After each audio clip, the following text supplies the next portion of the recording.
بسم اللہ الرحمن الرحیم۔ ہم منافقین کی نشانیاں پڑھ رہے تھے۔ سورہ بقرہ شریف میں اللہ تبارک و تعالیٰ نے سب سے پہلے مومنین کی نشانیاں 5ویں آیت میں مومنین کی جو مومنین ہوں گے ان کی فلاح کا ذکر کیا، ان کو کامیابی کی سند دی۔ اس کے بعد پھر 2 آیات میں کافروں کی نشانیاں بیان ہوئیں۔ اس کے بعد اللہ تبارک و تعالیٰ نے منافقین کی نشانیاں بیان فرمائیں اور ہم انہی کو اسٹڈی کر رہے تھے۔ اگلی آیات کی طرف چلتے ہیں۔ اللہ تبارک و تعالیٰ نے ارشاد فرمایا، اعوذ باللہ من الشیطان الرجیم، بسم اللہ الرحمن الرحیم۔ وَإِذَا لَقُوا الَّذِينَ آمَنُوا قَالُوا آمَنَّا وَإِذَا خَلَوْا إِلَى شَيَاطِينِهِمْ قَالُوا إِنَّا مَعَكُمْ إِنَّمَا نَحْنُ مُسْتَهْزِئُونَ اللَّهُ يَسْتَهْزِئُ بِهِمْ وَيَمُدُّهُمْ فِي طُغْيَانِهِمْ يَعْمَهُونَ۔ ان آیات کی تشریح یا تفسیر کچھ زیادہ لمبی نہیں ہے، کیونکہ ان کا کوئی شان نزول یا باقی تفصیل الگ نہیں ہے۔ وہ جو پہلے ایک سیاق و سباق چلتا آ رہا ہے منافقین کی نشانیوں کا، انہی کی آگے یہاں پر 2 نشانیاں ذکر کی اور پھر اس کے ساتھ اللہ تبارک و تعالیٰ نے ان کی سزا کا ذکر بھی کیا منافقین کی۔ یہاں پر آیات کا ترجمہ دیکھتے ہیں۔ اللہ تبارک و تعالیٰ نے ارشاد فرمایا، وَإِذَا لَقُوا الَّذِينَ آمَنُوا، اور جب یہ ایمان والوں سے ملتے ہیں، قَالُوا آمَنَّا، تو یہ کہتے ہیں ہم لوگ ایمان لے آئے۔ وَإِذَا خَلَوْا إِلَى شَيَاطِينِهِمْ، اور جب یہ اپنے شیطانوں سے ملتے ہیں، قَالُوا إِنَّا مَعَكُمْ، تو یہ اپنے شیطانوں کو کہتے ہیں کہ ہم تمہارے ساتھ ہیں۔ إِنَّمَا نَحْنُ مُسْتَهْزِئُونَ، ہم لوگ تو مسلمانوں کے ساتھ مذاق کر رہے تھے۔ اللہ یستہزئ، اللہ تبارک و تعالی استہزاء فرماتا ہے ان کے ساتھ، وَيَمُدُّهُمْ، ان کو ڈھیل دیتا ہے، فِي طُغْيَانِهِمْ يَعْمَهُونَ، وہ اپنی سرکشی میں اندھوں کی طرح بھٹک رہے ہیں۔ منافقین کی نشانیاں بیان ہو رہی ہیں، تو یہاں پر اللہ تبارک و تعالی نے جو یہ پہلی آیت کریمہ نازل فرمائی کہ جب ایمان والوں سے ملتے ہیں تو کہتے ہیں ہم مومنین ہیں، جب شیطانوں سے ملتے ہیں تو کہتے ہیں ہم تمہارے ساتھ ہیں، تو ہم تو مسلمانوں کے ساتھ مذاق کر رہے تھے۔ اس آیت کے بارے میں حضرت عبداللہ ابن عباس رضی اللہ تعالیٰ عنہ فرماتے ہیں کہ بعض یہودی، یہاں پر یہودیوں سے مراد منافق ہیں، وہ خاص یہودی نہیں کہ جنہوں نے ظاہراً بھی اسلام قبول نہیں کیا، وہ نہیں، یہاں پر مراد وہ یہودی کہ جو تھے تو یہودی لیکن مسلمانوں کے سامنے آ کر اپنا ایمان ظاہر کرتے تھے۔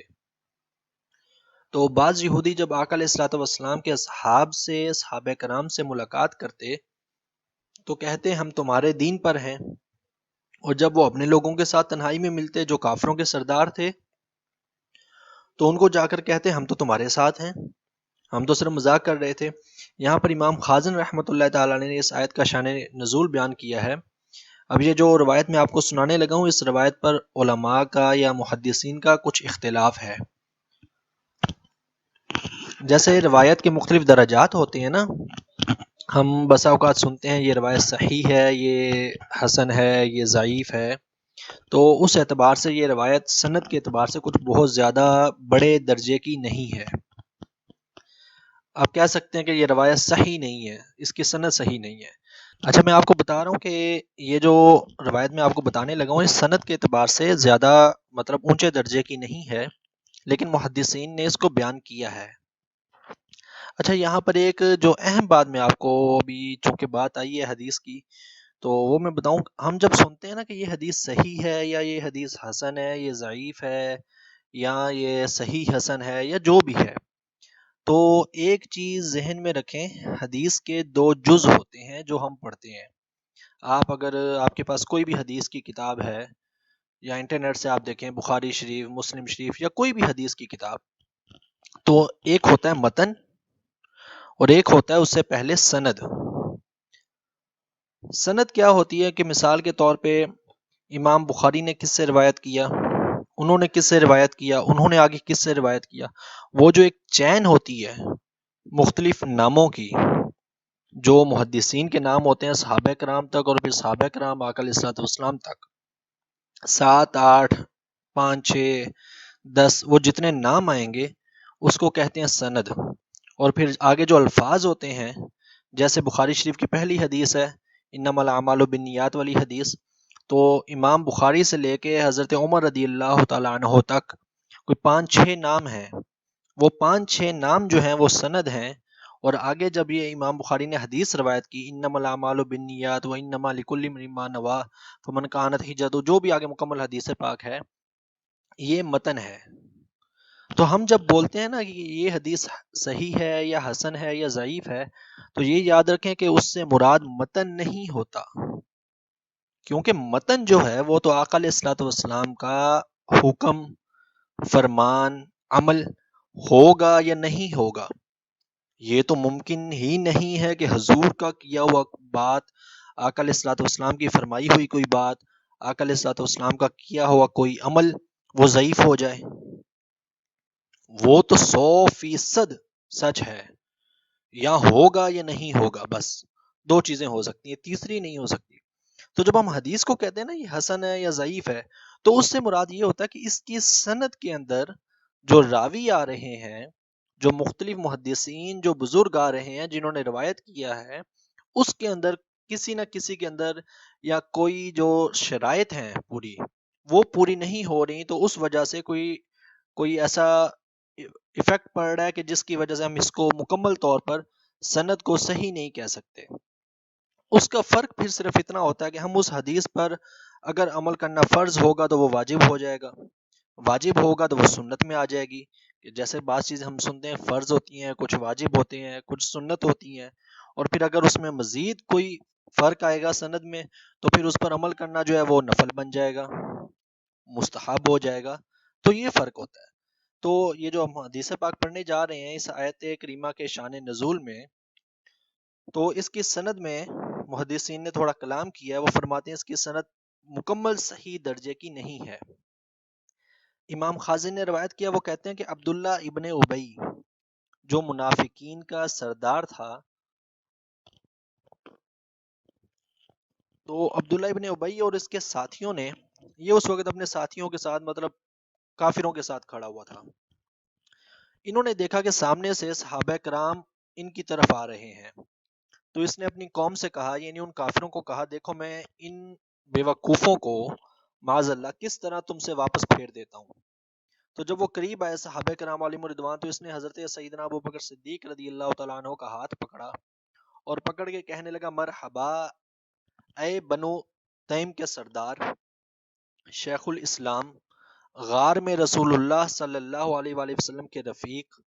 اور رسول اللہ صلی اللہ علیہ وآلہ وسلم کے لیے اپنی جان اور مال کو خرچ کرنے والے.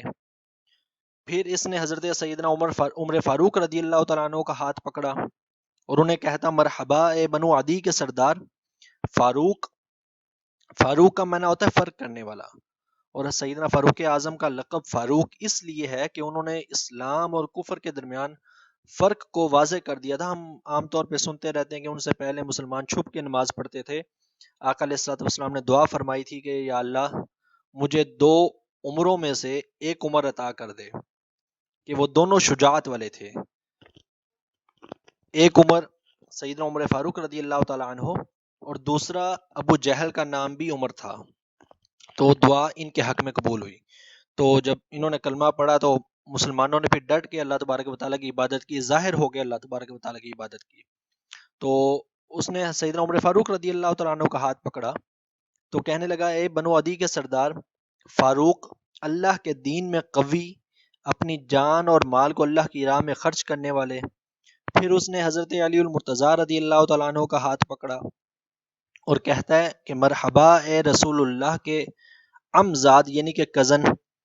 چچا کے بیٹے، آپ کے داماد،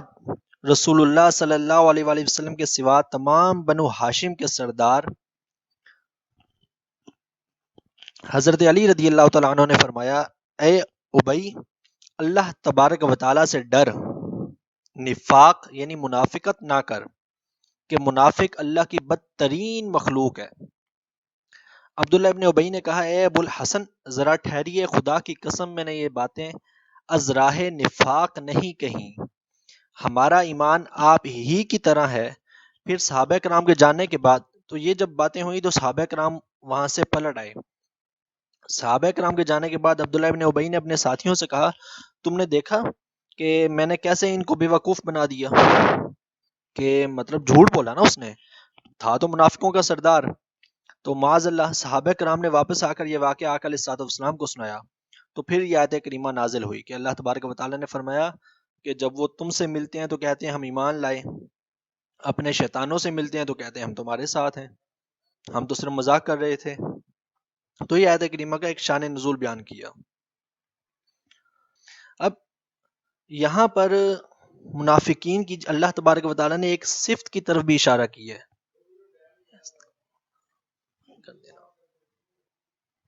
منافقین کی ایک اہم صفت کی طرف بھی اللہ تبارک و تعالیٰ نے اشارہ کیا ہے کہ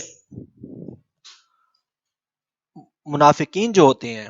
یہ مسلمانوں کے پاس آ کر اپنے ایمان اور دوستی اور خیر خواہی ظاہر کر کے انہیں دھوکے میں ڈال دیتے ہیں۔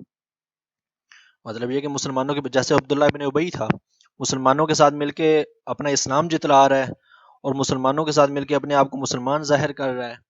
جب وہ مشرکین کے پاس، کفار کے پاس جاتا ہے تو جا کے اپنے آپ کو کافر ظاہر کرتا ہے۔ مقصد کیا تھا کہ مسلمانوں کے ساتھ مل کر انہیں دین سے دور کرنا ہے، مسلمانوں کے ساتھ مل کر انہیں نقصان پہنچانا ہے۔ تو یہ منافقین کی ایک صفت اللہ تبارک و تعالیٰ نے بیان کر دی اور ایک نشانی بیان کر دی کہ ان کی ایک نشانی یہ بھی ہے کہ جب وہ مسلمانوں کے ساتھ ملتے ہیں نا، ان کا مقصد یہ ہوتا ہے کہ وہ مسلمانوں کے ساتھ دوستی کریں،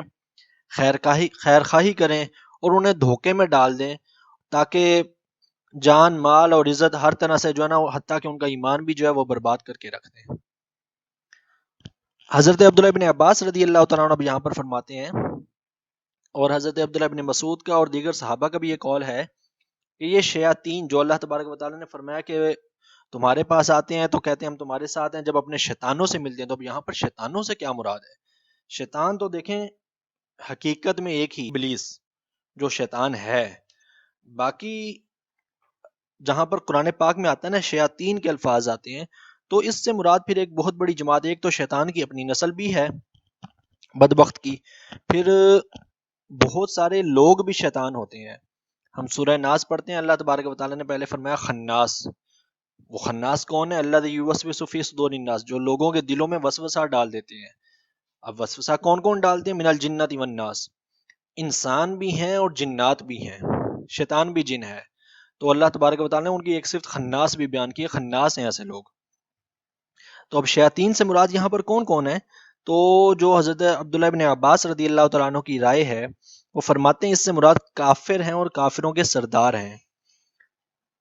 جو اللہ تبارک و تعالیٰ کے راستے سے ہٹ گیا، اللہ تبارک و تعالیٰ نے قرآن پاک میں اس کو شیطان کہا ہے۔ ویسے عام طور پہ خاص طور کا کسی مسلمان کو شیطان نہیں کہنا چاہیے، بہت بڑی گالی بنتی ہے، کیونکہ شیطان ایماندار نہیں ہے، اس نے کلمہ نہیں پڑھا، ایمان والا نہیں ہوا، ایمان نہیں پا سکا، دھتکار دیا گیا، اللہ تبارک و تعالیٰ نے اسے مردود کر کے نکال دیا۔ اور آقا علیہ الصلوۃ والسلام نے فرمایا کہ کسی مسلمان کی طرف کفر کی نسبت مت کرو، کہ جب کوئی مسلمان کسی دوسرے مسلمان کو کافر کہتا ہے تو اگر سامنے والا کافر نہ ہو تو وہ کفر لوٹ کے آ جاتا ہے۔ تو شیطان بھی ایک کافر ہے، بلکہ کافروں کا سردار ہے، تو ہم عام طور پہ کہہ دیتے ہیں کہ یہ تو شیطان ہے، تو یہ لفظ نہیں بولنا چاہیے، بدترین گالی ہے یہ۔ تو حضرت عبداللہ ابن عباس نے فرمایا ایک تو اس سے مراد وہ کفر کے کافر ہیں، ان کے امراء ہیں اور ان کے سردار ہیں۔ دوسری بات آپ نے فرمائی کہ ان کے ہم عقیدہ لوگ بھی ہیں۔ ہم عقیدہ لوگوں سے مراد کون کون ہیں؟ اس کے آگے پھر محدثین نے جو ہے نا وہ تفصیل بیان کی، مفسرین نے تفصیل بیان کی کہ ایک تو اس کے اندر وہ خاص کافر آ گئے، دوسرا اس کے ساتھ منافق آ گئے کہ جو حقیقت میں جن کا عقیدہ کافروں والا ہے، حرکتیں کافروں والی ہیں، لیکن بن کے مسلمان گھوم رہے ہیں۔ امام مجاہد رحمۃ اللہ تعالی فرماتے ہیں کہ اس سے مراد مشرکین ہیں، منافقین ہیں، کافر ہیں، اور پھر آگے مفسرین فرماتے ہیں کہ ہر بہکانے اور سرکشی کرنے والے کو، امام ابن جریر کا قول ہے کہ ہر بہکانے اور سرکشی کرنے والے کو شیطان کہتے ہیں، چاہے وہ جنوں میں سے ہو چاہے وہ انسانوں میں سے ہو، کیونکہ قرآن پاک نے خود فرمایا شیاطین الانس والجن، یہ سورہ نعم کی آیت ہے۔ ایسا نہیں ہے کہ شیطان صرف جنوں میں ہی ہوتے ہیں، قرآن پاک میں اللہ تبارک و تعالیٰ نے فرمایا شیاطین الانس، انسانوں میں بھی شیطان ہیں والجنی جنوں کے اندر بھی ہیں، اور قرآن پاک کی پھر آخری آیت بھی ہے من الجنۃ والناس، انسانوں کے اندر بھی ہیں اور جنات کے اندر بھی ہیں۔ تو اس لیے میں نے آپ کو کہا کہ اس کا ایک اگر ہم بڑا معنی دیکھیں تو اس کا معنی یہی بنے گا کہ کسی کو نیکی سے روکنے والا، کسی کو اچھے کام سے روکنا، کسی کو بھلائی سے روکنا، اور کسی کو اللہ تبارک و تعالیٰ کے راستے سے روکنا، ایمان سے روکنا، یہ شیطان کی صفت ہے اور یہ شیطان ہی ہے۔ حدیث پاک کے اندر آتا ہے کہ آقا علیہ الصلوۃ والسلام نے فرمایا ہم جنوں اور انسانوں کے شیطانوں سے اللہ تبارک و تعالیٰ کی پناہ مانگتے ہیں۔ حضرت سیدنا ابو ذر رضی اللہ تعالیٰ عنہ نے عرض کیا یا رسول اللہ کیا انسان کے شیطان بھی ہیں؟ حضور نے فرمایا ہاں، جب منافق مسلمانوں سے ملتے ہیں تو کہتے ہیں ہم تمہارے ساتھ ہیں، یعنی جیسے تم ہو ویسے ہم ہیں۔ اپنوں سے کہتے ہیں ہم ان کے ساتھ ہنسی کھیل کر رہے تھے۔ اور پھر یہ یعنی کہ آقا علیہ الصلوۃ والسلام نے اب خود اس آیت کریمہ کی تشریح میں فرما دیا کہ اس سے مراد انسانوں میں بھی شیطان ہوتے ہیں، اور وہ کون ہوتے ہیں؟ حضور نے ان سے پناہ مانگی اور اشارہ فرمایا وہ کون ہوتے ہیں؟ جو انسان کو اللہ تبارک و تعالیٰ کے راستے سے، اللہ تبارک و تعالیٰ کی بارگاہ سے، اللہ تبارک و تعالیٰ کی بارگاہ میں سجدہ کرنے سے روک دیں۔ اب اس کی تشریح میں علماء فرماتے ہیں کہ دنیا کا ہر وہ کام، ہم جو کام کرتے ہیں عام طور پہ اپنی زندگی گزار رہے ہیں، ہر وہ کام جو آپ کو اللہ تبارک و تعالیٰ کی بارگاہ میں سجدہ کرنے سے روکے وہ شیطان کے زمرے میں آ جائے گا۔ مثال کے طور پہ بیٹھ کے میچ دیکھ رہے ہیں، نماز پڑھنے نہیں جا رہے، نماز نہیں پڑھ رہے، نماز قضا ہو گئی، تو حقیقت میں تو کھیل کھیلنا جائز تھا، سنت سے بھی ثابت ہے۔ جیسے ہم نے ریاست مدینہ کا تعارف پڑھتے ہوئے میں نے آپ کو بتایا تھا کہ آقا علیہ الصلوۃ والسلام نے تو خود ٹورنامنٹ کروائے ہیں، انعامات تقسیم کیے ہیں، باقاعدہ مدینہ منورہ سے باہر جا کے آقا علیہ الصلوۃ والسلام نے صحابہ کرام نے کھیل کھیلے، حضور نے دیکھا، اور آقا علیہ الصلوۃ والسلام نے خود دوڑ میں حصہ لیا۔ تو بہرحال کھیل کھیلنا جائز تھا، لیکن جب اس کھیل نے انسان کو اللہ تبارک و تعالیٰ کی بارگاہ میں سجدہ کرنے سے روک دیا، نماز میں حائل ہو گیا، نماز قضا ہو گئی، تو یہی کھیل شیطان بن گیا۔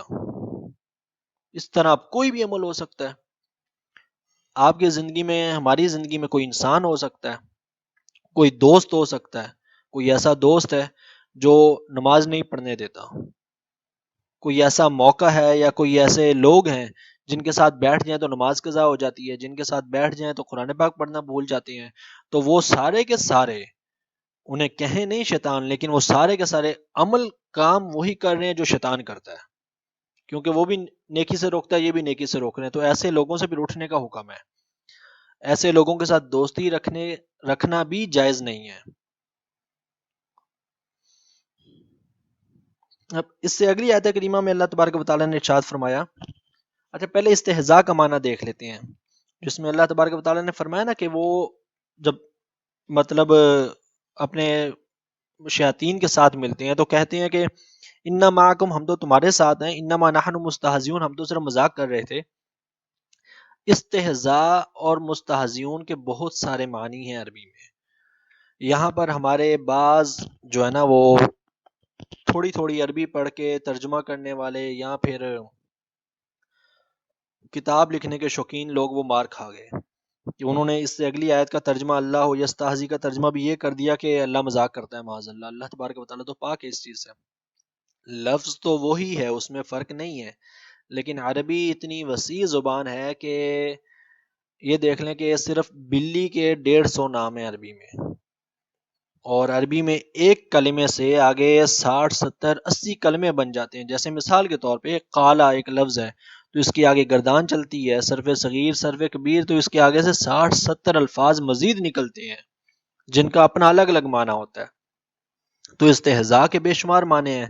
کہ میں آپ کو اس کی ایک مثال دے دیتا ہوں۔ ایک عربی شاعر ہے، اس نے خود استہزاء کا معنی جو ہے وہ سزا کے معنوں میں استعمال کیا۔ وہ کہتا ہے قد استہزاؤ منہم بالفی مدجج سراتہم وسط صحا جثم، کہ ان لوگوں نے 2000 مسلح افراد لے کر ان سے یوں انتقام لیا۔ اب یہاں پر عربی دان جو خود عربی کے ماہرین ہیں انہوں نے استہزاء کا ترجمہ انتقام اور سزا بھی کیا، لغت کے اندر کیا بھی جاتا ہے۔ تو یہ کہنا کہ ایک جگہ پر جو قرآن پاک کا لفظ آیا تو وہی لفظ دوسری جگہ پر آ جائے، دونوں جگہ پر ایک ہی ترجمہ کبھی بھی نہیں ہوتا ہے، اس کا سیاق و سباق بھی اور پھر کس کے لیے ترجمہ کیا جا رہا ہے وہ بھی دیکھا جاتا ہے۔ تو اللہ تبارک و تعالیٰ کے لیے جب ہم ترجمہ کریں گے، اگرچہ دونوں الفاظ اکٹھے آ رہے ہیں، لیکن اللہ تبارک و تعالیٰ کی طرف مذاق کی نسبت نہیں کر سکتے کہ وہ ذات اس چیز سے پاک ہے، تو پھر ہم ترجمہ کرتے ہیں کہ اللہ تبارک و تعالیٰ ان کو اس مذاق کی سزا دیتا ہے، یا اللہ تبارک و تعالیٰ ان کے ساتھ جو وہ مذاق کر رہے ہیں وہ اس کو جاننے والا ہے، وہ آگے سے ان کا انتقام دے گا، انتقام لے گا ان سے، جو منافقین ہیں، وَيَمُدُّهُمْ اور اس نے ان کو ڈھیل دے دی ہے، فی طغیانہم یعمہون کہ اپنی سرکشی میں وہ اندھے بھٹک رہے ہیں۔ اب یہاں پر ایک ہمیں بڑا پیارا نقطہ ملتا ہے قرآن پاک کی دو آیات سے۔ پہلی آیت پر غور کریں تو منافقین کا ذکر ہے کہ وہ مسلمانوں کا، صحابہ کرام کا مذاق اڑا رہے ہیں، ایمان والوں کا۔ تو میں آپ کو عرض کر رہا تھا ان دو آیات میں اللہ تبارک و تعالیٰ نے جو بیان فرمائی نا، بڑا پیارا ایک نقطہ ہے کہ دیکھیں پہلی آیت میں تو اللہ تبارک و تعالیٰ نے یہ فرمایا کہ مسلمانوں کے ساتھ مذاق کرتے ہیں، صحابہ کرام کا مذاق اڑایا۔ تو اگر ہم اس کو عمومی معنی میں لیں، کیونکہ قرآن پاک کی آیات صرف صحابہ کے لیے بھی نازل نہیں ہوئی اور صرف اس دور کے لیے بھی نازل نہیں ہوئی، یہ تو قیامت تک کے لیے ہیں، تو ہر آیت کا جب عمومی ترجمہ کیا جاتا ہے تو عمومی ترجمہ اگر ہم کریں تو وہ پھر یہ ہوگا کہ مسلمانوں کے ساتھ، ایمان والوں کے ساتھ وہ لوگ مذاق کرتے ہیں، جھوٹ بولتے ہیں، مذاق اڑاتے ہیں، کسی دیندار شخص کو دیکھ کے، کسی کو نماز پڑھتا دیکھیں گے تو اس کا مذاق اڑائیں گے، یا اس کو دل میں برا جانیں گے، پتہ نہیں کن خیالات کا بندہ ہے، تو یہ معاشرے میں ہوتا ہے۔ تو جب یہ ساری چیزیں اللہ تبارک و تعالیٰ نے بیان کی تو پھر اگلی آیت اللہ تبارک و تعالیٰ نے شروع فرمائی اللہ، اپنے نام کے ساتھ، اللہ یستہزئ۔ تو اللہ تبارک و تعالیٰ کے نام کے ساتھ جب اللہ تبارک و تعالیٰ نے آیت کریمہ شروع فرمائی تو ایک بڑا پیارا نقطہ ہے یہاں پر کہ جب مومنین کے ساتھ مذاق کیا جاتا ہے، جب مومنین کا مذاق اڑایا جاتا ہے، انہیں برا بلا کہا جاتا ہے اور وہ خاموش رہتے ہیں، تو اللہ تبارک و تعالیٰ نے آیت کو اپنے نام کے ساتھ شروع کر کے اس طرف اشارہ فرمایا کہ پھر ان مومنین کا بدلہ اللہ تبارک و تعالیٰ خود لیتا ہے۔ کسی مسلمان کا، کسی ایمان والے کا تو کبھی ایسا ہو نا زندگی میں، نماز پڑھ رہے ہیں اور کوئی مذاق اڑائے کہ بڑے نیک آ گئے ہیں، بڑے حاجی بن کے آ گئے ہیں، تو گھبرائیں نہیں، اللہ یستہزئ، پھر اللہ تبارک و تعالیٰ اس سے خود بدلہ لے گا اور خود انتقام لے گا۔ تو اللہ تبارک و تعالیٰ نے کیا فرمایا، اللہ یستہزئ بہم ویمدہم، تو پھر اللہ تبارک و تعالیٰ ان سے انتقام لیتا ہے ان کے اس مذاق کا، ویمدہم، ان کی رسی ڈھیلی چھوڑ دیتا ہے، یا فی طغیانہم یعمہون کہ وہ اپنی سرکشی میں اندھے بھٹک رہے ہیں۔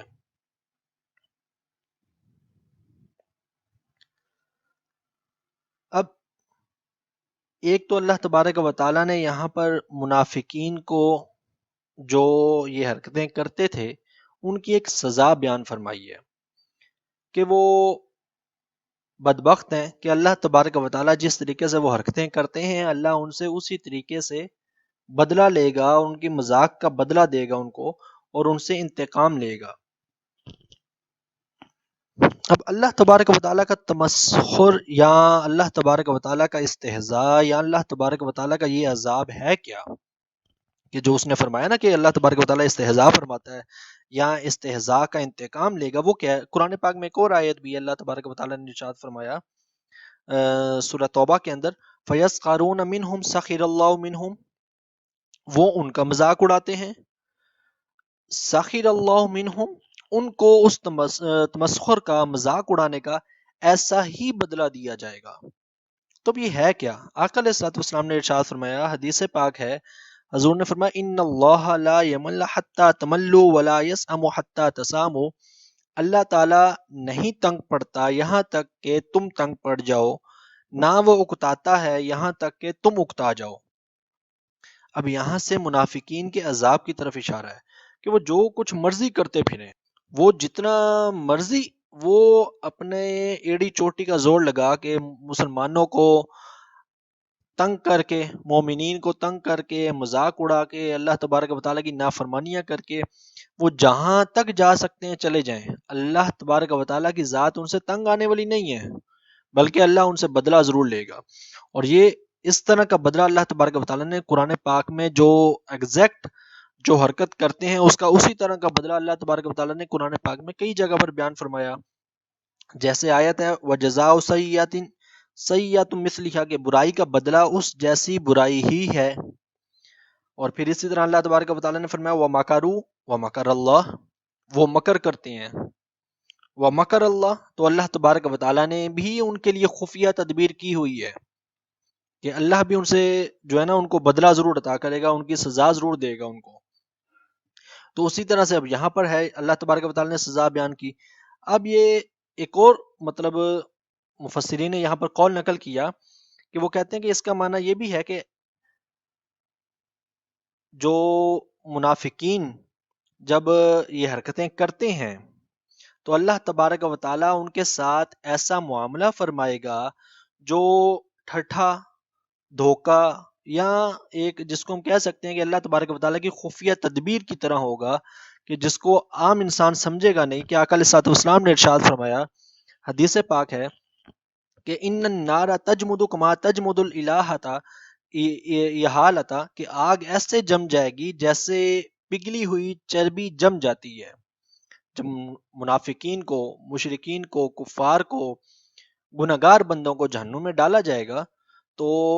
کبھی ایسا ہوگا کہ آگ جم جائے گی جیسے چربی جم جاتی ہے، تو فیمشون علیہا، وہ اس پر چلنے لگیں گے، فیظنونہا، اور وہ سمجھیں گے کہ شاید ہماری نجات ہو گئی، اب ہمیں آگ سے چھٹکارا مل گیا، تو من جاتن، وہ سمجھیں گے یہ ہماری نجات ہو گئی، فتخسف بہم،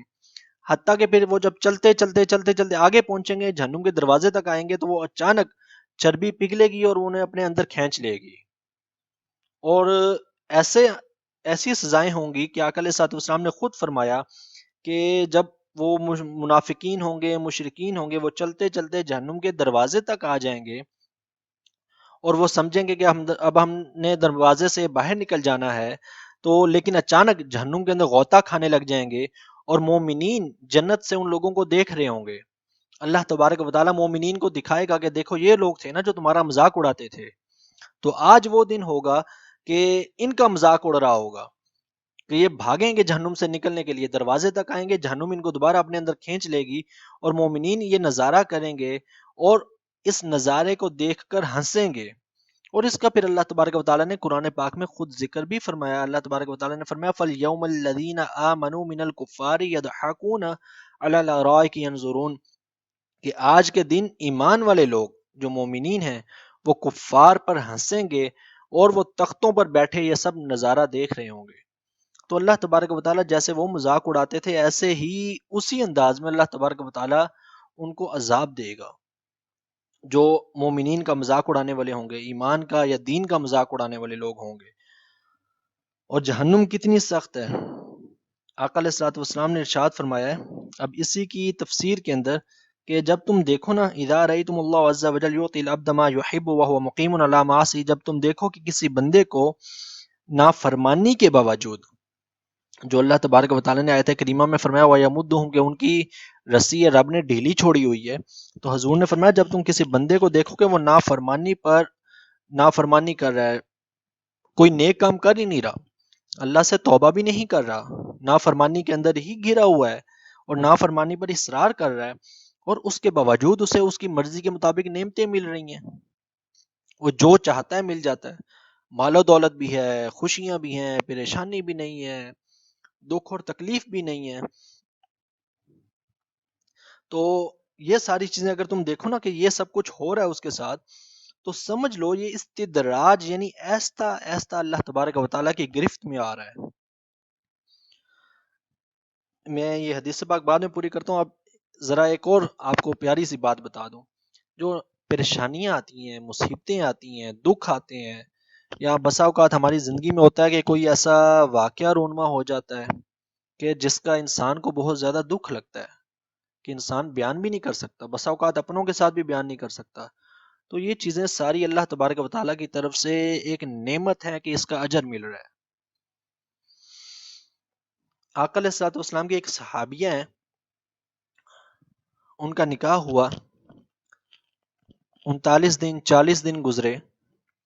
تو اپنے شوہر سے کہنے لگیں کہ حضور کی بارگاہ میں چلتے ہیں، میں نے آپ سے علیحدگی اختیار کرنی ہے۔ ارے بھائی کیا ہوا؟ نہ کوئی لڑائی، نہ کوئی جھگڑا، نہ کوئی پریشانی، ہوا کیا ہے؟ نہیں، میں نے آپ سے علیحدگی اختیار کرنی ہے، حضور کی بارگاہ میں چلتے ہیں۔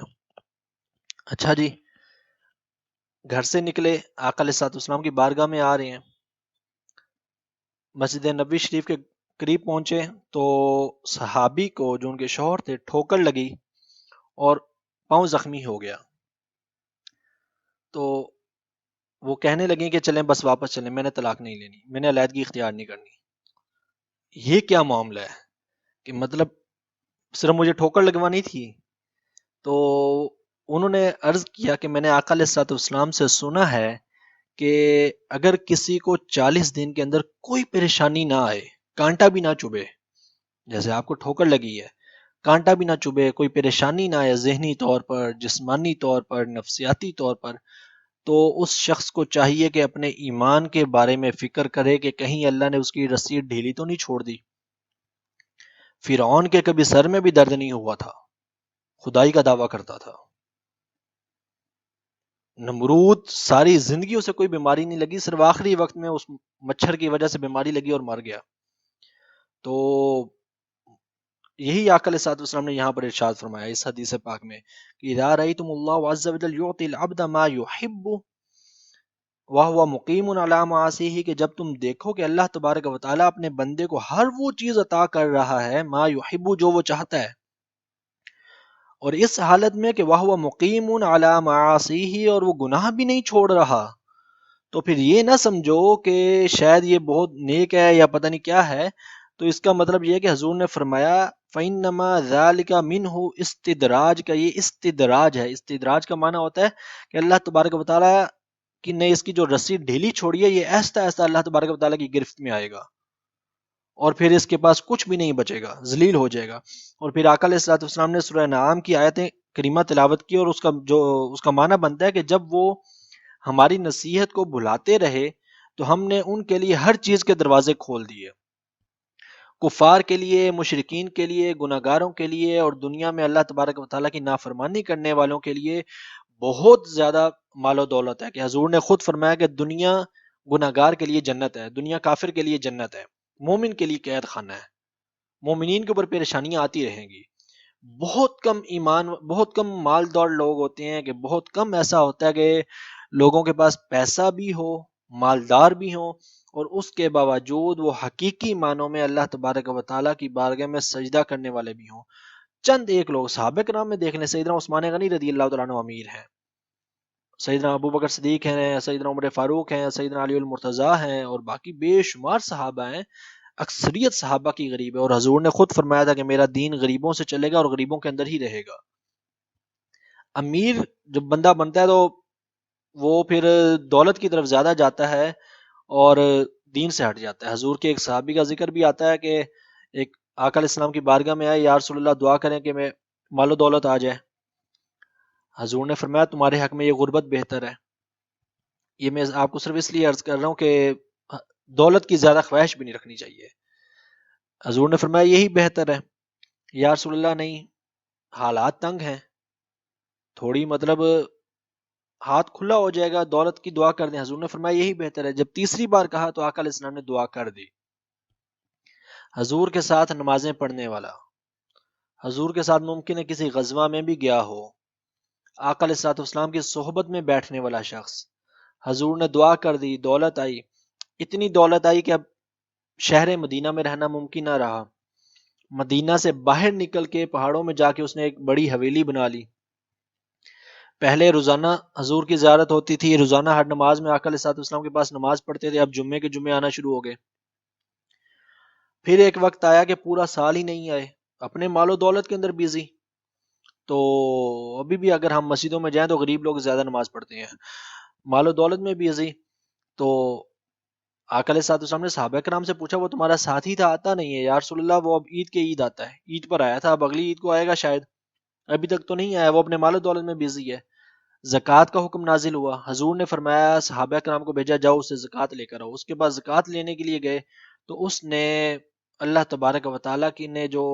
ایک رسی ڈھیلی چھوڑی تھی، آقا علیہ السلام نے کی اس نے بات نہیں مانی تھی کہ حضور نے فرمایا تھا کہ تمہارے لیے غربت بہتر ہے، اور اس نے مالدار ہونے کو ترجیح دی معاذ اللہ، تو زکوٰۃ دینے سے انکار کر بیٹھا۔ آقا علیہ الصلوۃ والسلام کا وصال ظاہری ہو گیا، پھر وہ وقت آیا کہ حضرت ابوبکر صدیق کے پاس خود آیا، حضرت عمر فاروق کے پاس آیا کہ میرے سے زکوٰۃ لے لیں۔ انہوں نے فرمایا کہ جب رسول اللہ نے تم سے نہیں لی اور تم نے رسول اللہ کو انکار کر دیا تو آج ہم بھی تم سے نہیں لیں گے۔ تو ہر انسان کے لیے مال و دولت بہتر نہیں ہوتا۔ بہرحال میں آپ کو کہہ رہا تھا کہ جب ایسی کوئی مشکلات یا پریشانیاں آتی ہیں تو وہ اللہ تبارک و تعالیٰ کی طرف سے آتی ہیں کہ اللہ تبارک، ایک تو میں نے آپ کو حدیث پاک سنا دی، دوسرا اللہ تبارک و تعالیٰ خود فرماتا ہے جب وہ ہماری نصیحت کو بھلاتے رہے، مسلمان ہوں یا کافر ہوں، اللہ تبارک و تعالیٰ کی بات نہیں مانی تو ہم نے ان کے لیے ہر چیز کے دروازے کھول دیے، اور پھر وہ ان نعمتوں پر اترانے لگ گئے کہ ہمارے پاس تو بڑی نعمتیں ہیں، یہ مومنین کے پاس کیا ہے، یا مسجد کے اندر بیٹھے ہوئے امام کے پاس کیا ہے، یا دیندار شخص کے پاس کیا ہے، اس کی تو عزت بھی نہیں ہوتی آج کل۔ تو وہ ان نعمتوں پر خوب اترانے لگے جو ان کو دی گئی تھیں، تو ہم نے ان کو اچانک پکڑ لیا کہ وہ مایوس ہو گئے رہ گئے، اور پھر ان ظالم لوگوں کی جڑ کاٹ کر رکھ دی گئی۔ اور سب تعریفیں تو اللہ تبارک و تعالیٰ کے لیے ہیں جو تمام جہانوں کا رب ہے، ہر چیز اللہ تبارک و تعالیٰ کے ہاتھ میں ہے۔ تو کسی کو ایسا دیکھیں کہ اس کے پاس کوئی پریشانی نہیں آ رہی، کوئی مشکلات نہیں آ رہی، ذہنی طور پہ، نفسیاتی طور پہ، جسمانی طور پہ، تو ایسے شخص سے پھر دور ہو جانا بھی زیادہ بہتر ہوتا ہے کہ کہیں ایسا نہ ہو کہ وہ ایمان سے ہی دور ہو رہا ہو۔ کہ جو شخص ایماندار ہوتا ہے اس کے پاس اللہ تبارک و تعالیٰ کی طرف سے کوئی نہ کوئی امتحان، کوئی نہ کوئی چھوٹی تھوڑی بڑی کسی نہ کسی طرح کی پریشانیاں آتی رہتی ہیں۔ اب آخری لفظ جو اللہ تبارک و تعالیٰ نے ارشاد فرمایا یا مہون، اندھے ہوئے پھرتے ہیں، اس کی تفسیر میں امام مجاہد فرماتے ہیں کہ کفر میں حیرانی اور تردد کا شکار ہیں۔ اب اس سے مراد یہ ہے کہ ایک انسان، اسے پتہ نہ چل رہا ہو کہ یہ صحیح ہے یا یہ صحیح ہے، تسلیم نہیں کر پا رہا کسی چیز کو، جس کو ہم عام طور پہ کہہ دیتے ہیں اس کے پاس قوت فیصلہ نہیں ہے، تو وہ بھٹکتا پھر رہا ہے، کبھی مسلمانوں کے پاس، کبھی دوسروں کے پاس، کبھی دنیا دار کے پاس، کبھی کافروں کے پاس، جس کو جس چیز کو بولتے ہوئے سنتا ہے اس کے ذہن پہ وہ چیز اثر کر جاتی ہے، اس کا ذہن اس کی طرف مائل ہو جاتا ہے، کوئی کتاب پڑھ لے گا ذہن اس کی طرف مائل ہو جائے گا، کسی دیندار کی بات سن لے گا تو ذہن اس طرف مائل ہو جائے گا۔ تو ایسا شخص اللہ تبارک و تعالیٰ نے فرمایا یا مہون، بھٹکا ہوا ہے، اور ترجمہ اس کا کیا جاتا ہے اندھے ہوئے پھرتے ہیں۔ تو امام مجاہد فرماتے ہیں اس سے مراد وہ ہے جو کفر میں حیرانی اور تردد کا شکار ہے، اور علماء لغت کہتے ہیں کہ ایسے شخص کو کہتے ہیں جو ہر وقت حیران اور مطلب پریشان ہو کے گھومتا رہے۔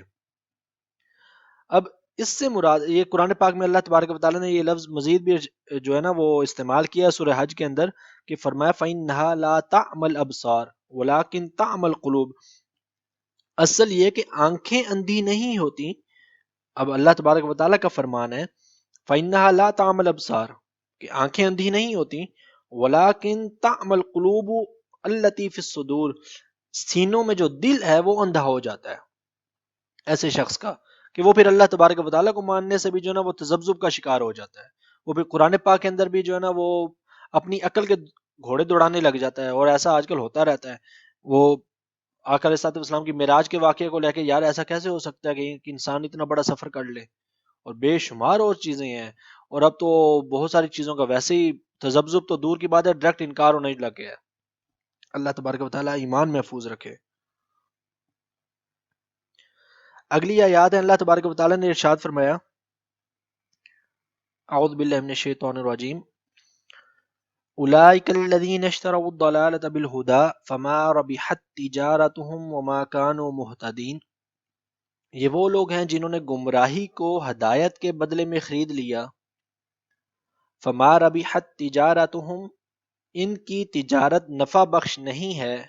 وما كانوا مہتدین، اور نہ ہی یہ ہدایت یافتہ لوگ ہیں۔ مثلہم کمثل الذی استوقد نارا، ان کی مثال اس شخص کی طرح ہے جس نے آگ روشن کی، آگ جلائی، فلما اضاءت ما حولہ، جب اس کا ماحول روشن ہو گیا، اسے روشنی ملنے لگی، ذهب اللہ بنورہم، تو اللہ تبارک و تعالی نے نور سلب کر لیا، اس کی آنکھوں کو روشنی کو سلب کر لیا، وترکہم فی ظلمات لا یبصرون، اور ان کو اندھیروں میں چھوڑ دیا، لا یبصرون، کہ وہ دیکھتے ہی نہیں ہیں، صم بکم عمی، یہ بہرے ہیں، گونگے ہیں، اندھے ہیں، فہم لا یرجعون، اور وہ ہدایت کی طرف رجوع نہیں کرتے۔ اب یہاں پر سب سے پہلی بات تو یہ مراد ہے کہ جو خریدنے کا ذکر ہوا کہ انہوں نے ہدایت کے بدلے میں اندھیرے کو خرید لیا، یہاں پر وہ عام طور والی بے مراد نہیں ہے کہ مطلب ایک چیز دے کے جو دوسری چیز خریدی جاتی ہے۔ ہدایت دو طرح کی ہے، ایک ہدایت تو فطری ہے اور وہ ہر انسان کو حاصل ہے، جیسا کہ قرآن پاک نے فرمایا کہ عالم ارواح میں وعدہ لیا گیا تھا، اللہ تبارک و تعالیٰ نے فرمایا تھا مجھے رب مانتے ہو، تو سب نے کہا تھا قالوا بلا، یا اللہ تجھے رب کیوں نہیں مانتے؟ حضور نے فرمایا کہ بچہ فطرت پر پیدا ہوتا ہے، ماں باپ کی مرضی اسے یہودی بنا دیں یا عیسائی بنا دیں، کوئی ڈانسر بنا دیں یا دیندار بنا دیں، تو ایک وہ فطری ہدایت ہے جو اللہ تبارک و تعالیٰ نے انسان کے دماغ میں، دل میں رکھی ہے۔ آج بھی اگر ہم مسلمان ہونے کے ناطے ہمارے ساتھ بھی ایسا ہوتا ہے کہ بسا اوقات کوئی کام کرنے لگیں، وہ کام بہتر نہ ہو تو اندر سے دل جو ہے نا وہ خود کھٹکتا ہے کہ بھئی یہ کام نہیں کرنا، تو وہ ایک فطری ہدایت ہے جو اللہ تبارک و تعالیٰ نے انسان کے دل میں، دماغ میں رکھ دی ہے۔ دوسری ہدایت وہ ہے جو انسان نے زمین پر آ کے پیدا ہونے کے بعد اللہ تبارک و تعالیٰ کی بات کو قبول کیا، یہ اب سب کو نصیب نہیں ہوئی، بہت کم لوگوں کو یہ ہدایت جو ہے نا وہ نصیب ہوئی۔ حضرت عبداللہ ابن عباس رضی اللہ تعالیٰ عنہ کا قول ہے،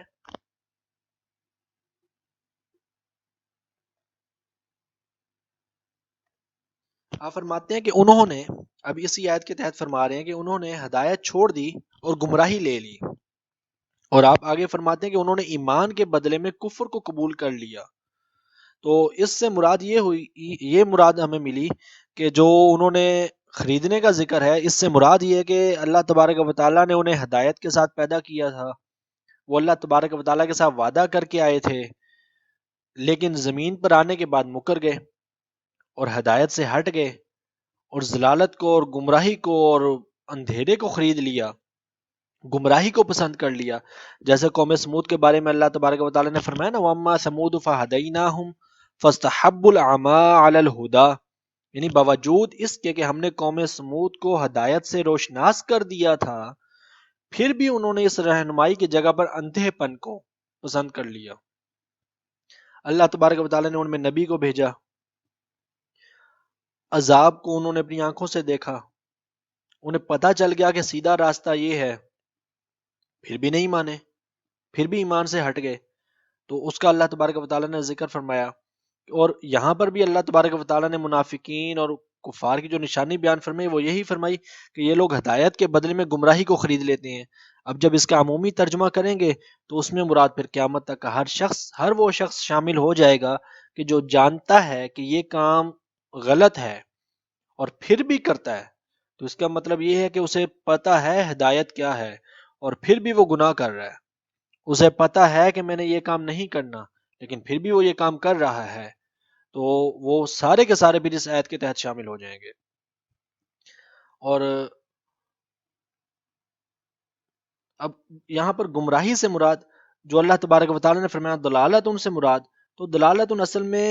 حیرت زدہ ہونے کو کہتے ہیں، بھول جانے کو کہتے ہیں، کہ اللہ تبارک و تعالیٰ نے خود فرمایا نا فعلتها اذن وانا من الضالین،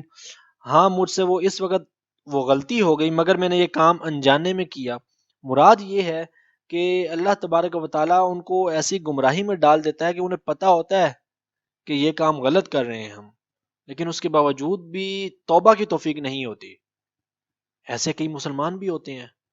کئی ایمان والے بھی ہوتے ہیں کہ پتہ ہے کہ یار یہ کام ہم غلط کر رہے ہیں، زندگی صحیح نہیں گزر رہی، کوئی بندہ مرتا ہے، مرتے ہوئے دیکھتے ہیں تو دل کڑتا ہے کہ یار توبہ کرنی ہے، آئندہ یہ کام نہیں کرنے، اپنی زندگی کو بدلنا ہے۔ مکہ مکرمہ جائیں گے، مدینہ منورہ جائیں گے حج کے لیے، عمرے کے لیے، واپس آئیں گے، مہینہ 2 مہینے 6 مہینے نمازیں بھی پڑھیں گے، روزے بھی رکھیں گے، پتہ ہے ہدایت کیا ہے۔ لیکن دلالہ کیا ہے؟ وہ یہی کہ انسان کو پتہ ہو کہ یہ ہدایت ہے، اس کے باوجود وہ غلط کام کرے، تو وہ تو اس کے اوپر حجت بھی قائم ہے، اور وہ جان بوجھ کر اللہ تبارک و تعالیٰ کو اور اللہ تبارک و تعالیٰ کے حکم کو ترجیح نہیں دے رہا، بلکہ گمراہی کو ترجیح دے رہا ہے، اس کے اندر پڑا ہوا ہے۔ تو یہ اللہ تبارک و تعالیٰ نے فرمایا کہ وہ جان بوجھ کے گمراہی کو خریدتے ہیں۔ اور اس کے بارے میں عربی شاعر کا قول ہے، نہارو کا ہائم ولیل کا نائم کذالک فی الدنیا تعیش البہائم، کہ اگر تمہارا دین بھٹکا ہوا ہے،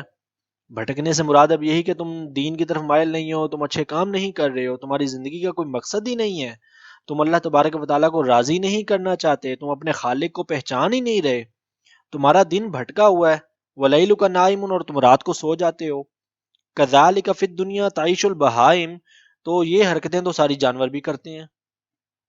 دن کو وہ بھی جاگتے ہیں، چارہ چورا کھاتے ہیں، رات کو وہ بھی سو جاتے ہیں، تو تم میں اور پھر جانوروں میں فرق کیا رہ گیا؟ اور یہاں پر پھر آخر میں اللہ تبارک و تعالیٰ نے ارشاد فرمایا وما کانوا مہتدین، تو انہیں ہدایت ملتی بھی نہیں ہے۔ کیوں نہیں ملتی؟ اس کی میں نے آپ کو وجہ بیان کر دی کہ ہدایت تو انہیں پتہ ہے کہ یہ کام ہم غلط کر رہے ہیں، اس کے باوجود بھی وہ کام غلط کرتے ہیں، نہیں مانتے، نہیں آتے۔ ایک انسان کو پتہ ہو کہ نماز فرض ہے، اسے پتہ ہے قرآن پاک میں حکم آیا ہے، اسے پتہ ہے کہ قیامت والے دن مرنے کے بعد پہلا سوال بھی نماز کا ہونا ہے، اور اسے پتہ ہے کہ مرنا بھی ہے، مرنے سے بڑی حقیقت دنیا میں کوئی نہیں ہے، موت آنی ہی آنی ہے۔ انسان کی مرضی موت کو جیسا مرضی بنا لے، حضور نے فرمایا کہ الموت تحفۃ المومن، مومن کے لیے تو موت تحفہ ہوتی ہے کہ وہ اللہ سے ملاقات کرے گا۔ حدیث پاک آتی ہے کہ انسان اللہ سے ملاقات کا اشتیاق رکھتا ہے، شوق رکھتا ہے، تو اللہ تبارک و تعالیٰ مرنے کے بعد اسے ملاقات کرتا ہے، جنت میں اللہ تبارک و تعالیٰ کی زیارت ہوگی۔ مومن کے لیے تو موت تحفہ ہے۔ اب مرضی کلمہ پڑھنے والے کی کہ وہ اپنی اس موت کو تحفہ بنا لے یا اپنے لیے عذاب بنا لے۔ آقا علیہ الصلوۃ والسلام نے فرمایا کہ قبر جو ہے تمہاری روضۃ من ریاض الجنہ، یا تو جنت کے باغوں میں سے ایک باغ ہوگی، یا غفرۃ من غرف النار، یا جہنم کے گڑھوں میں سے ایک گڑھا ہوگی۔ کچھ تو بننا ہی ہے۔ تو اب انسان کو سب کچھ پتہ بھی ہو اور اس کے باوجود بھی وہ ہدایت کی طرف نہ آئے، تو اللہ تبارک و تعالیٰ نے فرمایا کہ پھر ایسوں کو ہدایت ملتی بھی نہیں ہے، کہ وہ پھر کیسے ہدایت کی طرف آئے گا؟ مرے گا تو اللہ معاف کرے کہ کہیں یہ نہ ہو کہ ایمان سے بھی غارت ہو جائے۔ آخری آیت میں اللہ تبارک و تعالیٰ نے ارشاد فرمایا کہ وہ بہرے ہیں، گونگے ہیں، اندھے ہیں، اور ہدایت کی طرف رجوع بھی نہیں کریں گے۔ یعنی حق، اب یہاں پر مراد بہروں سے یہ نہیں ہے کہ وہ کانوں سے بہرے ہیں، مطلب یہ ہے کہ وہ حق کو سننے سے بہرے ہیں، سچی بات، حق بات بولنے سے گونگے ہیں، حق دیکھنے سے اندھے ہیں۔ اللہ تبارک و تعالیٰ نے کان تو اس لیے دیے تھے کہ وہ حق کو سنیں، اگر حق کو ہی نہیں سنا، آنکھیں اس لیے دی تھیں کہ وہ حق بات کو دیکھیں، زبان اس لیے دی تھی کہ ان سے اللہ تبارک و تعالیٰ کی بارگاہ میں حق کلمات ادا کیے جائیں، اگر یہ سارے کام نہ کر سکے تو ان کا بولنا، سننا، دیکھنا، تو یہ تو پھر کسی بھی کام کا نہ رہا، سارا کچھ فضول ہو گیا۔ تو اس لیے فرمایا کہ وہ بہرے ہیں، گونگے ہیں اور اندھے ہیں، کہ دیکھنے کا جو مقصد تھا وہ یہ پورا ہی نہ کر سکے۔ جیسے میں نے بھی آپ کو پہلے آیت کریمہ بھی سنائی کہ اللہ تبارک و تعالیٰ نے خود فرمایا فَإِنَّهَا لَا تَعْمَى الْأَبْصَارُ، کہ اندھا وہ نہیں ہوتا جو آنکھوں سے نہیں دیکھ سکتا، وَلَٰكِن تَعْمَى الْقُلُوبُ الَّتِي فِي الصُّدُورِ، اندھا تو وہ ہے کہ جس کا دل ہی نہیں دیکھ رہا، جو سینے کے اندر دل ہے وہ اس کو ہدایت کی طرف لا ہی نہیں رہا۔ اور آگے اللہ تبارک و تعالیٰ نے جو ہم نے آیت کریمہ پڑھی، اللہ تبارک و تعالیٰ نے فرمایا مثلہم، ان کی مثال اس طریقے سے ہے کہ یا اس شخص کی مثال ہے جس نے آگ جلائی اور اس آگ نے اس کو روشنی بھی دے دی، اس نے روشنی کو دیکھا، تو جب آگ سے فائدہ اٹھانے کا وقت آیا، ماحول روشن ہو گیا، تو اللہ تبارک و تعالیٰ نے اس کی آنکھیں سلب کر لی، نور سلب کر لیا، اور اسے اندھیرے میں چھوڑ دیا کہ اب اسے کچھ سجائی نہیں دے رہا کہ میں نے کیا کرنا ہے اور کیا نہیں کرنا۔ یہ بھی منافقین کو یا ان کی حرکتوں کو سمجھانے کے لیے اللہ تبارک و تعالیٰ نے ایک مثال بیان فرمائی ہے تعلق اس کا وہی پچھلی آیات کے ساتھ اور کفار اور منافقین کی آیات کے ساتھ ہی ہے. یہ کوئی خاص حکم اس میں نہیں بیان فرمایا یا کوئی خاص نشانی بھی بیان نہیں کی، ایک مثال بیان کی. اللہ تبارک و تعالیٰ کی ایک منشا اور ایک اسلوب ہے کہ اللہ تبارک و تعالیٰ قرآن پاک میں جا بجا مثال بیان فرماتا ہے. جو بات ہوتی ہے، جو حکم ہوتا ہے، اس کو مثال کے ذریعے سے واضح فرماتا ہے. تو اب جو ہدایت اور وہ سارا ذکر کیا تو یہاں پر مثال دے دی کہ ان لوگوں کی مثال ایسے ہی ہے کہ انہیں نور بھی مل گیا، کہ جیسے کوئی شخص گھنے جنگل میں ہو، اسے راستہ کچھ بھی پتہ نہ چل رہا ہو، اچانک اسے آگ مل جائے، روشنی مل جائے. جب اس روشنی سے فائدہ اٹھانے لگے، اسے کچھ پتہ چلنے لگے، راستہ کے معلوم ہونے لگے، تو وہ اندھا ہو جائے، تو ایسی روشنی کا کیا فائدہ؟ تو لوگوں کو ہدایت ملی تھی، ان لوگوں کو ہدایت دی گئی تھی، ان لوگوں کو علم دیا گیا تھا، عقل دی گئی تھی، سماعت کان دیے گئے تھے، آنکھیں دی گئی تھی، دل دیا گیا تھا، اس کے باوجود بھی وہ ہدایت پر نہیں آئے. تو اللہ تبارک و تعالی نے فرمایا کہ وہ پھر مطلب ایسے ہی ہیں کہ اللہ تبارک و تعالی نے ان کی آنکھوں کو سلب کر لیا اور وہ بھٹک رہے ہیں، اب وہ ہدایت کی طرف آ بھی نہیں سکتے.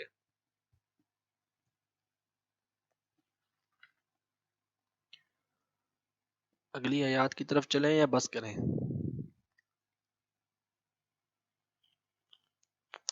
ایک اور مثال دیکھ لیتے ہیں، اگلی اس میں بھی کوئی خاص حکم نہیں ہے، مثال ہے. اللہ تبارک و تعالی نے ارشاد فرمایا اعوذ باللہ من الشیطان الرجیم او کصیب من السماء فیہ ظلمات ورعد وبرق. اب دوسری مثال اللہ تبارک و تعالی نے بیان فرمائی کہ ان لوگوں کی مثال ایسی ہے کہ جیسے آسمان سے بارش برسے، یا آسمان سے برسنے والی بارش میں تو فیہ ظلمات اس کے اندر اندھیرا بھی ہو، ورعد اس میں کرک ہو، بجلی چمک رہی ہو، وبرق اور بجلی چمک رہی ہو. مطلب یہ کہ جیسے وہ بادل گرجتے ہیں وہ گرج ہو اور بجلی چمک رہی ہو. یجعلون اصابعہم، اور وہ اپنی انگلیاں اپنے کانوں میں اپنی انگلیاں ڈال لیں، فی آذانہم اپنے کانوں میں، من الصواعق حذر الموت، کہ وہ کڑک سن کر اس کے خوف کی وجہ سے اپنی انگلیاں اپنے کانوں کے اندر ڈال لیں. واللہ محیط بالکافرین، اور اللہ تبارک و تعالیٰ کافروں کو گھیرے ہوئے ہے. اب یہ اللہ تبارک و تعالیٰ نے ان کی ایک اور مثال بیان کی ہے. اسی آگے اگلی آیت میں فرمایا یکاد البرق، بھی وہ ایسے لگتا ہے کہ جیسے وہ بجلی جو ہے نا، یخطف ابصارہم، ان کی آنکھیں اچک لے گی، اتنی تیز روشنی، اتنی تیز بجلی چمکے. کلما اضاء لهم مشوا فیہ، جب بھی ان کے لیے بجلی چمکتی ہے، وَإِذَا أَظْلَمَ عَلَيْهِمْ قَامُوا، تو وہ اندھیرے کے اندر چلنے لگتے ہیں، کھڑے ہو جاتے ہیں. وَلَوْ شَاءَ اللَّهُ لَذَهَبَ بِسَمْعِهِمْ وَأَبْصَارِهِمْ، اور اگر اللہ تبارک و تعالیٰ چاہے تو ان کی سماعت کو اور ان کی آنکھوں کو، بصارت کو سلب کر لیتا ہے. ان اللہ علی کل شیء قدیر، اللہ تبارک و تعالیٰ ہر چیز پر قادر ہے. اب یہ مثالیں اللہ تبارک و تعالیٰ نے بیان فرمائی. پہلے تو نشانیاں بیان کر دی کفار کی، پہلے سب سے پہلے مومنین کی نشانیاں بیان کی، ان کی جزا بیان کر دی. کفار کی نشانیاں بیان کی، پھر منافقین کی نشانیاں بیان کی. منافقین کی نشانیاں بیان کرنے کے بعد یہ جو ابھی ہم نے پڑھی ہیں تین آیات، ان کے اندر اللہ تبارک و تعالیٰ نے مثالیں بیان کی ہیں. اب یہ مثال کیسے بیان کی اللہ تبارک، اس آیت کا شان نزول ہے. حضرت عبداللہ ابن عباس رضی اللہ تعالیٰ عنہ فرماتے ہیں، یہ آپ کو شان نزول سے بات سمجھ آ جائے گی. حضرت عبداللہ ابن مسعود رضی اللہ تعالیٰ عنہ سے بھی روایت ہے کہ اہل مدینہ میں سے دو منافق آقا علیہ الصلوۃ والسلام کی طرف سے، حضور کے پاس سے مشرکین کی طرف بھاگ گئے. منافق تھے، اوپر اوپر سے کلمہ پڑھتے تھے، چھوڑ کے تو مشرکین کی طرف بھاگ گئے. تو راستے میں بارش شروع ہو گئی. اب بارش ہوئی تو جس کا اللہ تبارک و تعالیٰ نے یہاں پر ذکر کیا ہے کریمہ میں، اب اس بارش میں شور، گرج اور کڑک تھی، بجلی چمک رہی تھی. تو جب بھی بجلی زور سے کڑکتی تو وہ موت کے ڈر سے اپنے کانوں میں اپنی انگلیاں ٹھونس لیتے. بجلی چمکتی تو اس کی روشنی میں چلنے لگتے. اندھیرا چھا گیا، چاند چھپ گیا بادلوں کے اندر، تو اب بالکل اندھیری رات ہو گئی اور بارش شروع ہو گئی اور بجلی چمکنے لگنی اور کڑک اور گرج کی آوازیں آنے لگی. ڈر بھی رہے تھے، کانوں میں انگلیاں بھی ٹھونستے، اور کبھی راستے میں بجلی چمکتی تو چلنے لگتے، اندھیرا چھا جاتا تو پھر کھڑے ہو جاتے. اور پھر وہ آپس میں کہنے لگے کہ کاش صبح ہو جائے تو ہم دوبارہ سے محمد صلی اللہ علیہ وآلہ وسلم کے پاس چلے جائیں گے اور مسلمان ہو جائیں گے. جب صبح ہوئی تو وہ آقا علیہ الصلوۃ والسلام کے پاس آئے، خلوص دل کے ساتھ اسلام لے آئے اور انہوں نے نیکی کے ساتھ اسلام کے احکامات پر عمل کیا. اللہ تبارک و تعالیٰ نے مدینہ کے منافقین کی مثال ان دو منافقوں کے ساتھ دی ہے جو مدینہ سے نکلے تھے. یہ اگرچہ دو بعد میں مسلمان ہو گئے تھے، لیکن سب کی مثال اللہ تبارک و تعالیٰ نے اسی طرح دی ہے کہ ان سارے منافقین کا حشر یہی ہے کہ جب وہ دیکھ لیں گے نا اللہ کے عذاب کو، مر جائیں گے یا اللہ کے عذاب کو دیکھ لیں گے، تو پھر عقل آ جائے گی کہ حق کیا تھا اور ہم نے کیا کرنا تھا۔ اور جب حالانکہ دنیا میں اللہ تبارک و تعالیٰ نے انہیں ہدایت دی ہوئی ہے، اللہ تبارک و تعالیٰ نے انہیں بہت کچھ دیا ہوا ہے کہ منافق جب آقا علیہ الصلوۃ والسلام کی مجلس میں حاضر ہوتے تو اس خوف سے اپنے کانوں میں انگلیاں ڈال لیتے تھے کہ کہیں حضور پر ان کے متعلق کوئی حکم نازل نہ ہو گیا ہو۔ منافق تھے نا، مسلمان تو بیٹھے ہوئے ہیں، آقا علیہ الصلوۃ والسلام کچھ ارشاد فرماتے تو غور سے سنتے۔ منافقین کی ایک خصلت یہ تھی کہ حضور کے سامنے بیٹھتے اور گردنیں چھپا کے یا کہیں چھپ کے اپنے کانوں میں انگلیاں ڈال لیتے تھے کہ حضور کچھ بیان کرنے لگے ہیں، کہیں ایسا نہ ہو۔ جانتے تھے کہ حضور سچے ہیں، اور آج بھی دنیا میں بہت سارے کفار جانتے ہیں کہ اللہ کے نبی سچے ہیں، ماننا نہیں ہے بس۔ تو وہ جانتے تھے کہ حضور سچے ہیں، تو وہ ڈرتے اس بات سے تھے، کانوں میں انگلیاں ڈال لیتے کہ کہیں ان کے متعلق کوئی آیت نازل نہ ہو گئی ہو، ان کی کوئی غلطی پکڑی گئی ہو کہ کہیں ان کو قتل کرنے کا حکم دے دیا جائے۔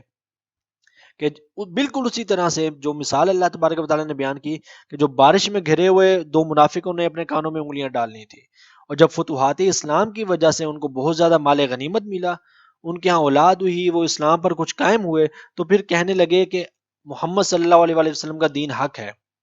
بالکل اسی طرح جو اللہ تبارک و تعالیٰ نے مثال بیان کیا، میں اب دو باتیں آپ کو مکس کر کے بتا رہا ہوں، حدیث پاک بھی اور آیت بھی۔ ان منافقین نے جو مطلب ایک خصلت ہے ان کی منافقین کی، وہ کیا کرتے تھے۔ اب جس طرح وہ دو منافق بجلی کی روشنی میں چل پڑتے تھے، تو انہیں بھی جب کچھ ملتا ہے، مال غنیمت ملتا ہے آقا علیہ الصلوۃ والسلام کی بارگاہ سے، کوئی انعام ملتا ہے، تو پھر نعرے لگاتے ہیں کہ یا رسول اللہ ہم تو آپ کے ساتھ ہیں۔ اور جب آیتیں نازل ہوتی ہیں، حضور کچھ ارشاد فرمانے لگتے ہیں، تو اپنے کانوں میں انگلیاں ڈال لیتے ہیں کہ کہیں ہمارے خلاف حکم نہ آ گیا ہو۔ تو آگے راوی بیان کرتے ہیں جب کسی مصیبت کی وجہ سے ان کا مال اور اولاد ہلاک ہو جائے تو پھر دوبارہ کفر کی طرف لوٹ جاتے ہیں۔ مال غنیمت ملتا تھا تو حضور کی بارگاہ میں آ جاتے تھے، ہم مسلمان ہیں۔ حضور کچھ ارشاد فرمانے لگتے تھے تو کانوں میں انگلیاں ڈال لیتے تھے کہ کہیں ہمارے خلاف حکم نہ نازل ہو گیا ہو اور ہمیں سننا پڑ جائے۔ اور جب کوئی مصیبت آتی، کوئی پریشانی آتی، کوئی دکھ آتا یا مال ہلاک ہو جاتا، اللہ تبارک و تعالیٰ کی طرف سے امتحان آتا، تو فوراً کفر کی طرف لوٹ جاتے اور یہ کہتے کہ یہ دین جو آقا علیہ الصلوۃ والسلام کی مطلب حضور جو دین لے کر آئے ہیں، یہ جو ہم پر مصیبتیں نازل ہو رہی ہیں، یہ اسی دین کی وجہ سے نازل ہو رہی ہیں۔ اور یہ بسا اوقات بدقسمتی سے ہمارے ہاں بھی بہت سارے لوگ یہ بات کر دیتے ہیں کہ ہم لوگ تو پریشان اس لیے ہیں، ہم لوگ تو دنیا میں تنگ اس لیے ہیں کہ ہم مسلمان ہیں۔ معاذ اللہ ثم معاذ اللہ۔ اللہ تبارک و تعالیٰ کی جو نعمت اتنی بڑی ہے، تو اس کو اس طریقے سے کہنا کہ اس کی وجہ سے پریشانیاں ہیں، تو یہ منافقین کی نشانی ہے۔ خلاصہ میں آپ کو بیان کر دیتا ہوں، باقی پھر اگلی کلاس میں دیکھیں گے۔ سب سے پہلے ہم نے جو ان دو رکوع ہو گئے ہمارے سورہ بقرہ کے، اللہ تبارک و تعالیٰ نے مومنین کی نشانیاں بیان فرمائی، ایمان بالغیب پر یقین رکھتے ہیں اور نماز قائم کرتے ہیں، اللہ تبارک و تعالیٰ کی بارگاہ میں خرچ کرتے ہیں، جو کچھ آقا علیہ السلام پر نازل ہوا اس پر یقین رکھتے ہیں، جو حضور سے پہلے نازل ہوا اس پر یقین رکھتے ہیں، اور قیامت کے دن پر یقین رکھتے ہیں۔ یہ نشانیاں بیان کرنے کے بعد اللہ تبارک و تعالیٰ نے فرمایا کہ یہ لوگ ہدایت والے ہیں، کامیاب ہیں۔ 5 آیات ہو گئی۔ اگلی 2 آیات کے اندر اللہ تبارک و تعالیٰ نے کفار کی نشانیاں بیان کی، اور طور پہ اللہ تبارک و تعالیٰ نے فرما دیا کہ اے محبوب اگر آپ انہیں ڈرائیں یا نہ ڈرائیں، یہ ایمان لانے والے نہیں ہیں۔ کیوں؟ ان کے دلوں کے اوپر، ان کی سماعتوں کے اوپر، ان کی آنکھوں کے اوپر پردے ہیں، ان کے لیے دردناک عذاب ہے۔ اور اس کے بعد اللہ تبارک و تعالیٰ نے فرمایا کہ لوگوں میں سے کچھ لوگ ایسے بھی ہیں کہ جو کہتے ہیں کہ ہم لوگ ایمان لائے، لیکن وہ ایمان والے نہیں ہیں۔ وہ حقیقت وہ کہتے ہیں کہ ہم اللہ کو معاذ اللہ دھوکہ دے رہے ہیں، لیکن حقیقت یہ ہے کہ وہ اپنے آپ کو دھوکہ دے رہے ہیں، وہ جانتے نہیں ہیں، ان کے دلوں میں مرض ہے۔ یہ منافقین کی نشانیاں بیان ہو رہی تھی کہ کہتے ہیں ہم ایمان والے ہیں ایمان والے نہیں، پہلی بات۔ دوسری بات، وہ یہ سمجھتے ہیں کہ ہم اللہ کو دھوکہ دے رہے ہیں اور ایمان والوں کو دھوکہ دے رہے ہیں، لیکن وہ اللہ اور ایمان والوں کو دھوکہ نہیں دے رہے، اپنے آپ کو دھوکہ دے رہے ہیں۔ دو باتیں منافقین کی نشانیاں۔ تیسری بات، ان کے دلوں میں مرض ہے۔ دلوں میں مرض میں نے آپ کو بتایا تھا، وہ یہ ہے کہ ماننا ہی نہیں چاہتے، پتہ بھی ہے۔ اگلی بات تھی چوتھی بات کہ وہ فساد فی الارض کرتے ہیں، اللہ تبارک و تعالیٰ کی نافرمانی کرتے ہیں، لوگوں کو پریشان کرتے ہیں، ایمان والوں کا مذاق اڑاتے ہیں۔ جب کہا جاتا ہے ایسے نہ کرو، کہتے ہیں ہم تو اصلاح کرنے والے ہیں۔ اس کے بعد پھر اللہ تبارک و تعالیٰ نے فرمایا کہ جب انہیں کہا جاتا ہے کہ تم ایمان لاؤ جیسے باقی لوگ ایمان لائے، حضرت سیدنا ابوبکر صدیق، سیدنا عمر فاروق، سیدنا عثمان غنی، میں نے اس کی آپ کو روایات بتائی تھی، تو وہ لوگ پھر کہتے ہیں کہ ہم ایسے ایمان لے ہیں جیسے پاگل لوگ ایمان لائے۔ تو اللہ تبارک و تعالیٰ نے صحابہ کرام کے ایمان کو معیار مقرر کر دیا اس آیت کریمہ کے اندر، کہ وہ منافقین کو کہا کہ اگر ایمان لانا ہے تو اسی طرح سے لاؤ جیسے صحابہ لائے ہیں، اور یہ معیار قیامت تک کے لیے مقرر ہو گیا۔ کوئی بھی مسلمان ہو کلمہ پڑھے، اس کا ایمان صحابہ کرام کے ایمان کی طرح نہ ہو، وہ اس طرح کرنے کی کوشش بھی نہ کرے، تو وہ ایماندار نہیں ہے۔ اور پھر آگے اللہ تبارک و تعالیٰ نے فرمایا کہ وہ جب تمہارے ساتھ آتے ہیں تو کہتے ہیں ہم تمہارے ساتھ ہیں، اپنے شیطانوں کے پاس جاتے ہیں تو کہتے ہیں ہم ان کے ساتھ ہیں، ہم تو مذاق کر رہے تھے۔ پھر اللہ تبارک و تعالیٰ نے ان کی سزاؤں کا ذکر کرنا شروع کر دیا۔ اللہ یستہزئ بہم، اللہ تبارک و تعالیٰ انہیں اسی طرح سے سزا دے گا، ان کی رسی ڈھیلی چھوڑی ہے اور وہ اندھے اور بھٹکے ہوئے ہیں۔ اور پھر اللہ تبارک و تعالیٰ نے ان کی خصلت بیان کی کہ اللہ نے انہیں ہدایت دی ہے، ایسا نہیں کہ وہ جانتے نہیں ہیں، لیکن انہوں نے جان بوجھ کر ہدایت کے بدلے میں گمراہی کو، ضلالہ کو خرید لیا۔ وما کانوا مہتدین، اب وہ ہدایت لانے والے نہیں ہیں۔ پھر آگے اللہ تبارک و تعالیٰ نے مثالیں ذکر کر دی دو، کہ ان کی مثال اسی طرح سے ہے کہ کوئی شخص اندھیرے میں سفر کرے، اسے آگ مل جائے، روشنی مل جائے، لیکن پھر وہ اندھا ہو جائے تو وہ بھٹکتا رہتا ہے۔ ان لوگوں کو بھی ہدایت ملی ہے لیکن اندھے ہو گئے ہیں، نہیں مان رہے، بھٹک رہے ہیں۔ تو پھر اللہ تبارک و تعالیٰ نے فرمایا یہ اندھے ہیں، گونگے ہیں اور بہرے ہیں، اب ہدایت کی طرف آنے والے نہیں ہیں۔ پھر دوسری مثال اللہ تبارک و تعالیٰ نے بیان فرمائی کہ اس کی مثال ایسے لینے کہ کوئی شخص سفر کر رہا ہو، اندھیرا ہو، تو اچانک بارش ہو جائے، بجلی چمکے اور گرج بھی ہو، تو وہ گرج کی وجہ سے ڈر کے اپنے کانوں میں انگلیاں ڈال لے، بجلی چمکے تو چلنا شروع کر دے، پھر اندھیرا ہو جائے تو پھر رک جائے۔ تو اللہ تبارک و تعالیٰ نے فرمایا کہ ان لوگوں کی بھی مثال اسی طرح سے ہے کہ جب انہیں کچھ ملتا ہے تو یہ ایمان کی طرف آ جاتے ہیں، جب ان سے کچھ لیا جاتا ہے، کوئی امتحان آتا ہے، تو یہ پھر ایمان چھوڑ کے چلے جاتے ہیں۔ اسی طرح اللہ تبارک و تعالیٰ نے اگلی آیت کے اندر بھی ان کی جو ہے نا اسی مثال کا ذکر کیا کہ وہ بجلی اسی طرح سے ہے کہ ان کی آنکھوں کو اچک لے گی، لیکن یہ لوگ جو ہے نا وہ ان کی سماعتوں کو اللہ تبارک و تعالیٰ اچک لے گا، ان کی بصارتوں کو اللہ تبارک و تعالیٰ اچک لے گا۔ اس کو یوں ہی سمجھیں کہ اللہ تبارک و تعالیٰ نے ان کی سماعتوں پر اور دلوں پر پھر اللہ تبارک و تعالیٰ جو ہے نا وہ مہر لگا دیتا ہے۔ وہ مہر پھر ایسی ہوتی ہے کہ انسان کو پتا ہوتا ہے کہ میں نے نماز پڑھنی ہے لیکن پڑھتا نہیں ہے، انسان کو پتا ہوتا ہے کہ میں نے جھوٹ نہیں بولنا لیکن چھوڑتا نہیں ہے، اسے پتا ہوتا ہے کہ میں غیبت کر رہا ہوں کسی کی، چھوڑتا پھر بھی نہیں ہے، اسے پتا ہے کہ میں چغلی کر رہا ہوں، چھوڑتا پھر بھی نہیں ہے، اسے پتا ہے کہ میں کسی کی عزت پہ ہاتھ ڈال رہا ہوں، میرے یہ بولنے سے کسی کی بے عزتی ہو رہی ہے، میرے یہ بات بتانے سے اس کی عزت کو فرق آ رہا ہے، چھوڑتا پھر بھی نہیں ہے۔ تو اللہ تبارک و تعالیٰ پھر اسے ہدایت کو واپس لے لیتا ہے۔ پھر اللہ تبارک و تعالیٰ نے فرمایا ان اللہ علی کل شیء قدیر، کہ بے شک اللہ ہر شے پر قادر ہے، وہ جو چاہتا ہے وہی کرتا ہے۔ یہاں تک ہماری 20 آیات ہو گئی ہیں اور 2 رکوع پورے ہو گئے ہیں، اور یہ یوں سمجھیں کہ یہ 20 آیات قرآن پاک کا ایک طرح سے خلاصہ ہے۔ مومنین کا ذکر بھی کر دیا، کفار کا ذکر بھی کر دیا، نشانیوں کا ذکر کر دیا، ان کے مومنین کی جزا بیان کر دی، کفار کی جزا بیان کر دی، اور منافقین کی سزا بیان کر دی، جزا بیان کر دی، اور سب کی نشانیاں الگ الگ سے بیان کر دی۔ اور اب ان نشانیوں کو سامنے رکھ کے ہم میں سے ہر کوئی مجھ سمیت اپنے آپ کو کھنگال سکتا ہے کہ ہم کہاں جاتے ہیں۔ اگلی کلاس میں ہم انشاءاللہ پھر آگے شروع کریں گے یا ایھا الناس اعبدوا سے، کہ جو اللہ تبارک و تعالیٰ کے باقی احکامات ہیں۔ تو اگر آپ کا کوئی سوال ہو تو وہ بھیج دیں۔